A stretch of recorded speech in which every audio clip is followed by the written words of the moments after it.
Hey guys, welcome to my channel. I am Amanda, and today I'm going to share with you 6 things that I do to prepare for a day hike before I even hit the trail. So these are just some of the things that I run through at home as I'm getting ready to go on a hike, and I thought it'd be helpful to share these, tips and things that I do with you today.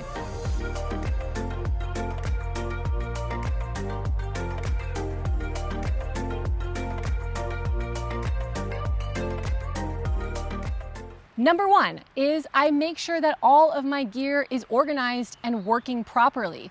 This is especially important if you're going on a backpacking trip where you're really dependent on your sleeping pad and your sleeping bag and your tent, and you have a lot more gear to think about. But it's also important for day hikes as well. Like, I carry a water filter on every single one of my day hikes. Is that working properly? Is my med kit stocked? Are all the medications up to date and not expired? So really making sure that all of my gear is prepared, ready to go, and working properly, and making sure that I also have backup systems in place, like for navigation. For example, if I'm gonna be using a GPS, make sure everything is charged and make sure that I have a backup map and compass. So there's a lot of things to think about when it comes to gear, and what I'm doing at home is making sure that I'm organized, everything works, so that when I actually hit the trail, I'm confident in what is in my pack. Number 2 is quick and simple, and that is tell someone where you're going and when you're expected to be back. So you can leave a note, send a text message. Just make sure that someone at home knows your itinerary and knows where you're going hiking. Number 3 is I like to make sure that I have a high level awareness of the landscape. So what I mean is I will sit and I will look at maps and I will look at satellite views and just get a general sense of the landscape from a bird's eye view. So for example, which direction are the ridge lines running? Are they going east to west, north to south?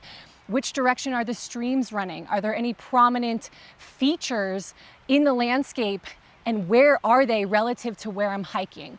So I just like to have that bird's eye view of the landscape as a whole to help me orient myself when I'm actually out on the trail. Number 4 is, of course, check the weather.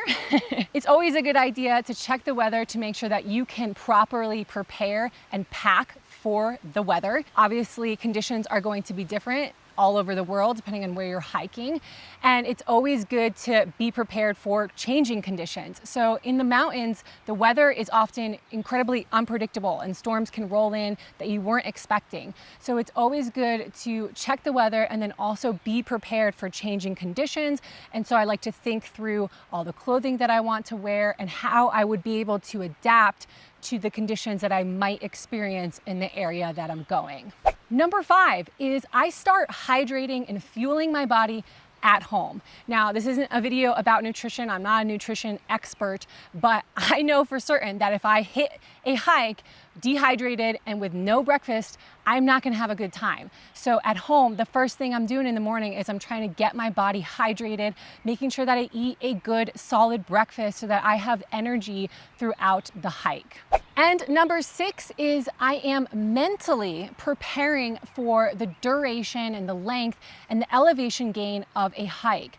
So when you're researching a hike and you're saying, oh, this hike is 2 miles, what is the elevation? That's something that you really need to factor into your planning and your mental preparation, because a flat 2-mile hike will be totally different than a 2-mile hike with 2,000 feet of elevation gain, for example. So I am looking at the stats of the hike that I'm going on, and I'm mentally preparing myself for that duration and for that amount of elevation gain and what that will entail. And this kind of thing does come over time. So the more hikes that you do, the more data points you're gonna have for how hard something is for you and your body and your physical condition. So that does take some time, but it's important to go into the hike knowing these stats so that you can better prepare yourself. And that's really the point of this entire video. Is these are some of the steps that I am taking before I even hit the trail that will make me more prepared and more able to adapt to changing conditions that I might encounter on the trail. So I hope this was helpful to just hear some of the things that I do. Make sure to hit that subscribe button before you go for more hiking and camping content here on YouTube. I'd love to hear from you in the comments, and I hope you have an awesome day.